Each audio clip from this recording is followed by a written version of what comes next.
So south stage US எல்லாருக்கும் வணக்கம். So வந்து டாப் 10 சீரீஸை நம்ம பார்த்துட்டு இருக்கோம். ஸோ இன்றைக்கி பார்த்தீங்கன்னா வந்து நம்ம எதை பற்றி பார்க்க போகிறோம் அப்படின்னு பார்த்தீங்கன்னா top 10 directors of Tamil cinema 2024 தான் பார்க்க போகிறோம்.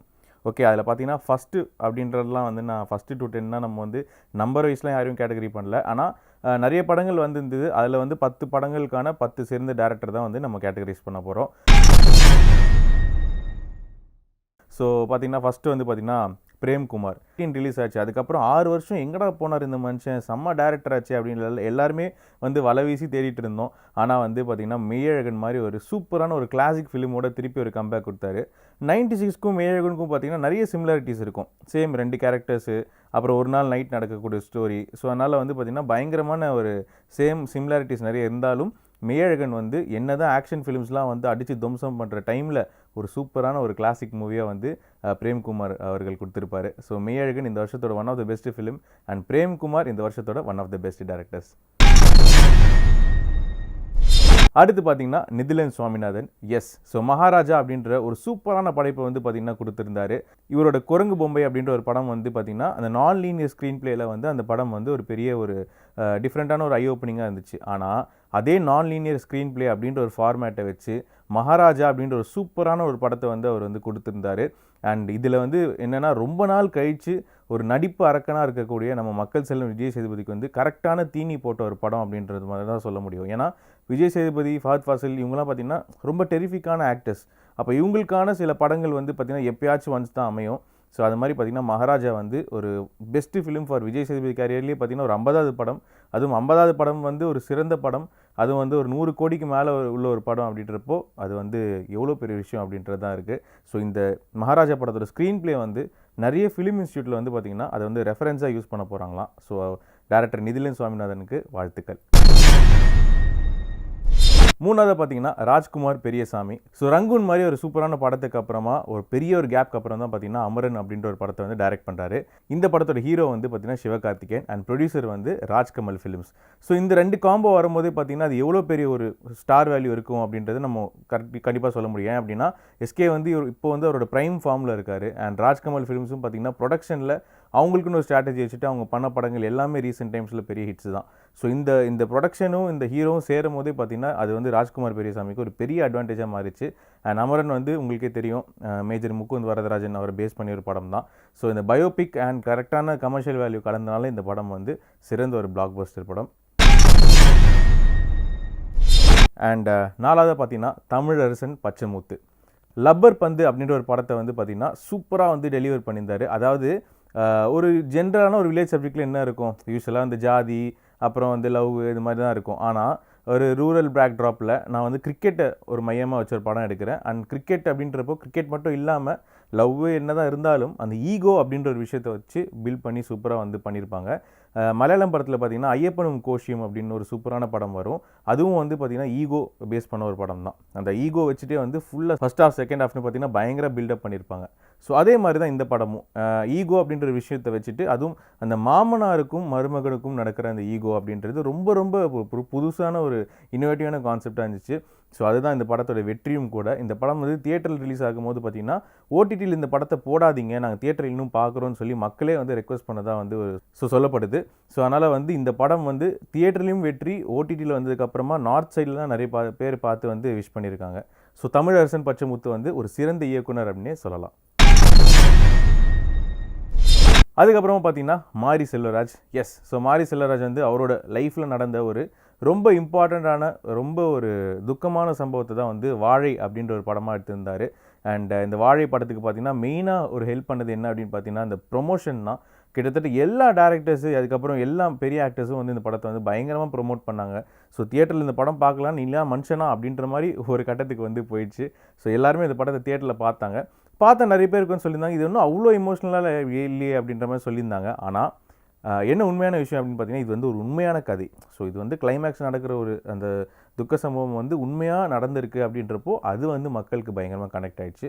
அண்டு இந்த படத்தில் நடித்த அந்த 2 பேர், அந்த சின்ன கேரக்டர்ஸாக நடித்த 2 பேருக்கும் வந்து பயங்கரமான ஒரு நடிப்பு, யதார்த்த நடிப்பு. அண்ட் மாரி செல்வராஜ் வந்து அவங்கள எவ்வளோ கஷ்டப்பட்டு இயக்கியிருக்காரு அப்படின்றத நம்ம மேக்கிங் வீடியோவில் பார்க்கும்போது தெரியும். ஸோ வாழை சிறந்த படம் அண்ட் மாரி செல்வராஜ் சார் உங்களுக்கும் வாழ்த்துக்கள். இதுதான் வந்து பார்த்தீங்கன்னா வினோத் ராஜ். எஸ், கொட்டுக்காளி அப்படின்ற ஒரு படம். கொட்டுக்காளி படம் வந்து பார்த்தீங்கன்னா ரிலீஸ் ஆகிறப்போ இது வந்து ஏன் ரிலீஸ் பண்ணாங்க, ஓடிடிலே விட்டுருக்கலாமே அப்படின்ற மாதிரி ஒரு விஷயம் இருந்துச்சு. அண்ட் இந்த படத்தோட ப்ரொடியூசர் யார் அப்படின்னா சிவகார்த்திகேயன் தான். பட் சிவகார்த்திகேயன் சொன்ன ஒரு விஷயம் என்ன அப்படின்னா, இந்த மாதிரி சின்ன படங்களையும் வந்து நம்ம வந்து ஸ்க்ரீனிங்கில் நம்ம கொஞ்சம் ஸ்க்ரீன் பண்ணால் தான் மக்களும் வந்து பார்க்கட்டுமே, என்ஜாய் பண்ணட்டுமே அப்படின்ற ஒரு விஷயம் தான். ஸோ அவங்க ரிஸ்க் எடுத்து தான் ரிலீஸ் பண்ணாங்க. படம் வந்து நினச்ச அளவுக்கு தியேட்டரில் போகலை. ஆனால் படத்தோட அந்த குவாலிட்டி இருக்குல்ல, படத்தோட மேக்கிங்காக இருக்கட்டும், ஒரு ஆட்டோலேயே பார்த்தீங்கன்னா ஒரு சிங்கிள் ஷாட் சீக்வன்ஸ் மாதிரி ஒன்று எடுத்திருப்பாங்க. அதுக்கப்புறம் மெயினாக பார்த்தீங்கன்னா ஓப்பன் எண்டிங், கிளைமேக்ஸே கிடையாது. கிளைமேக்ஸ் நீங்கள் என்ன ஜட்ஜ் பண்ணுறீங்களோ நீங்களே வச்சுக்கோங்க அப்படின்ற மாதிரி ஒரு ஸ்டாண்ட் வந்து டேரக்டர் எடுத்திருப்பாரு. ஸோ வினோத் ராஜ் வந்து பார்த்தீங்கன்னா ஆல்ரெடி கூழாங்கல் அப்படின்ற ஒரு படத்துக்கு நிறைய அவார்ட்ஸ் வின் பண்ணார். ஸோ இந்த கொட்டுக்காளி படமும் பார்த்தீங்கன்னா ஒரு அவார்ட் பேஸ்ட் படம் தான். ஸோ இதுக்கும் பார்த்தீங்கன்னா நிறைய அட்டென்ஷன் வந்து இன்டர்நேஷ்னல் அவார்ட்ஸ்லாம் நிறைய வின் பண்ணிச்சு. அண்ட் முக்கியமாக பார்த்தீங்கன்னா சூரிக்கு வந்து ஒரு பெரிய ஒரு பூஸ்ட் கொடுத்த ஒரு படம் அப்படின்னே சொல்லலாம். ஏன்னா விடுதலை, அப்புறம் கருடன்லாம் பண்ணார். அதுக்கப்புறமா கொட்டுக்காளி அப்படின்றப்போ இன்னும் கொஞ்சம் இன்டென்ஸாக வந்து இறங்கி பர்ஃபார்ம் பண்ணியிருப்பார். ஸோ இந்த படம் வந்து சூரிக்கு ஒரு பெரிய வெற்றி படம். அண்ட் அதுக்கப்புறமா இயக்குனர் வினோத் ராஜ் வந்து தமிழ் சினிமாவில் ஒரு பெரிய முத்திரையை வந்து பதிச்சிட்டாரு அப்படின்னு தான் சொல்லணும். அண்ட் அடுத்ததாக பார்த்தீங்கன்னா பா ரஞ்சித்.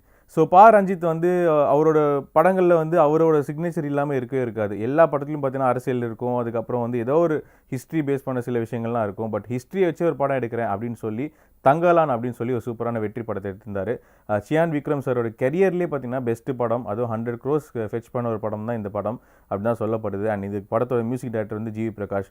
ஸோ நிறைய ஹார்ட் ஒர்க் போட்டு இந்த படத்தை எடுத்தாங்க. அண்ட் பாரஞ்சித் சாரோட அந்த படங்களில் அந்த வர டைலாக்ஸாக இருக்கட்டும் எல்லாமே வந்து பார்த்திங்கன்னா ஒரு பெரிய இம்பாக்ட்ஃபுல்லாக பவர்ஃபுல்லாக இருக்கும். ஸோ இந்த வருஷத்தோட ஒன் ஆஃப் த ஹிட்டில் தங்கலானும் இருக்குது. அண்ட் அதுக்கப்புறம் வந்து சொர்க்கவாசல். ஸோ சொர்க்கவாசல் பார்த்திங்கன்னா இந்த படத்தோட இயக்குனர் வந்து சித்தார்த் விஸ்வநாத் அண்ட் ஆர்ஜே பாலாஜி தான் இந்த படத்தில் நடிச்சிருப்பார். இந்த படம் வந்து பெரிய சிக்கல் என்ன மாட்டிக்கிச்சு அப்படின்னு பார்த்தீங்கன்னா, இந்த படம் ரிலீஸ் ஆன டைமில் ஹெவி ரெயின்ஸ் இருந்துச்சு சென்னையில். அண்ட் இந்த படம் வந்து சரியாக ப்ரொமோஷன் வந்து அவ்வளோ பீக்காக பண்ணலையோ, அதனால் மக்களுக்கு இந்த படம் தெரியாமல் போச்சு. ஆனால் ஒரு வட சென்னை மாதிரி ஒரு நல்ல ரா கண்டென்ட் தான், படத்துக்கும் ஏ சர்டிஃபிகேட் தான் வந்து கொடுத்துருந்தாங்க. ஸோ வந்து அந்த மாதிரி ஒரு ராவான ஒரு சூப்பரான படத்தை வந்து தமிழ் சினிமா மிஸ் பண்ணிடுச்சு அப்படின்னு தான் சொல்லுவோம். ஏன் அப்படின்னா அதாவது ஜெயில் வந்து பார்த்திங்கன்னா பக்கா ஒரிஜினல் ஜெயில் தான் ஷூட் பண்ணியிருக்காங்க. அதுக்கப்புறம் ஜெயில் உள்ள நடக்கிற நிறைய விஷயங்கள் வந்து ரியாலிட்டியாகவே காட்டியிருக்காங்க. அதுக்கு தான் இந்த படத்துக்கு ஏ சர்டிஃபிகேட் கொடுத்துருந்தாங்க. ஸோ ஒரு சிறந்த படைப்பு அப்படின்னே சொல்லலாம். இந்த வருஷத்தோட பெரிய ஒரு சிறந்த படைப்பு சொர்க்கவாசல். அண்ட் ஜெயிலில் பேஸ் பண்ண நிறைய படங்கள் பார்த்துருக்கோம், ஆனால் ஜெயிலுள்ளேயே ஃபுல் படம் அப்படின்னா இந்த படம் தான்.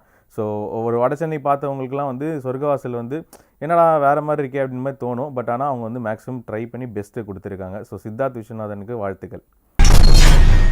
அண்ட் அடுத்ததான் வந்து டிஜே ஞானவேல். ஸோ வேட்டையன் மாதிரி பார்த்திங்கன்னா ஒரு சூப்பரான படம், அதுவும் நம்ம சூப்பர் ஸ்டார் ரஜினிகாந்த் அண்ட் அதுக்கப்புறம் வந்து த பிக் பி அப்படின்னு சொல்லக்கூடிய அமிதாப் பச்சன் சார்.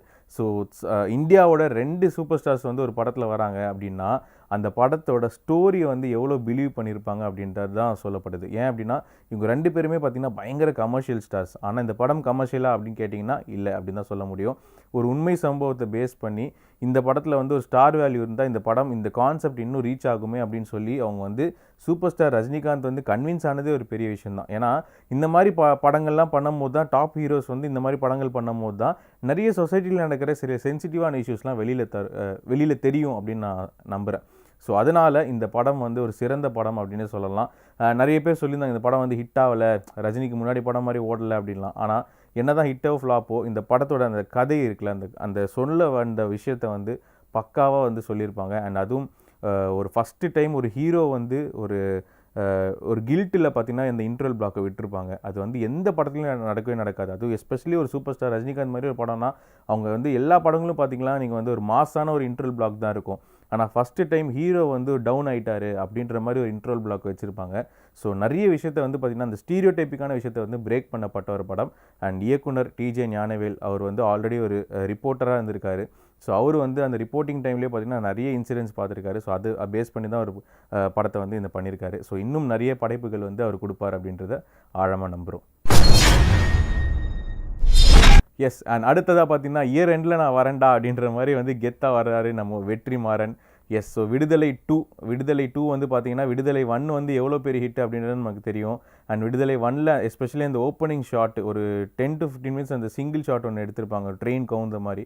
ஸோ இதெல்லாம் யார் பண்ணுறா அப்படின்னா உங்களுக்கே தெரியும், வெற்றிக்கே இப்போ பேர் போன வெற்றிமாறன் அவர்கள். அண்ட் வெற்றிமாறன் சாரோட படங்கள் பார்த்தீங்கன்னா ஒரு தனியான ஒரு என்ன சொல்கிறது ஆக்ஷன் இருக்கும். அதே மாதிரி அந்த ஆக்ஷன் தேவையானதாக இருக்கும். அதே மாதிரி அந்த ஆக்ஷன் தேவையானது இருந்தாலும் ஒரு ஸ்ட்ராங்கான ஒரு கோர் இருக்கும். அந்த தீம் விட்டு மாறவே மாறாது. சும்மா கமர்ஷியல் பண்ணுறேன்ற பேருக்காக அவர் பண்ண மாட்டார்.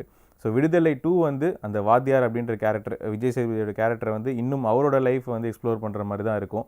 அண்ட் இந்த படத்தோட ட்ரெய்லர் சமீபத்தில் வந்துச்சு. அண்ட் இந்த படத்தோட ட்ரெய்லர் பார்க்கும் போதே இந்த படம் எவ்வளோ இன்டென்ஸாக இருக்க போகுது, எஸ்பெஷலி கிளைமேக்ஸ் எப்படி இருக்க போகுது அப்படின்றது வந்து அதிலே ப்ரூவ் பண்ணிட்டாங்க. ஸோ விடுதலை 2 வந்து இயர் எண்டோட ஒரு ஒன் ஆஃப் த பிளாக் பஸ்டராக இருக்கிறதுக்கு அனைத்து வாய்ப்புகள் இருக்குது. ஸோ இதுதான் வந்து பார்த்தீங்கன்னா டாப் 10 டேரக்டர்ஸ் ஆஃப் 2024. அடுத்த ஒரு டாப் 10 வீடியோவில் உங்களை சந்திக்கிறேன். அதுவரை உங்களிடமிருந்து விடைபெறுவது உங்கள் நிஷாந்த்.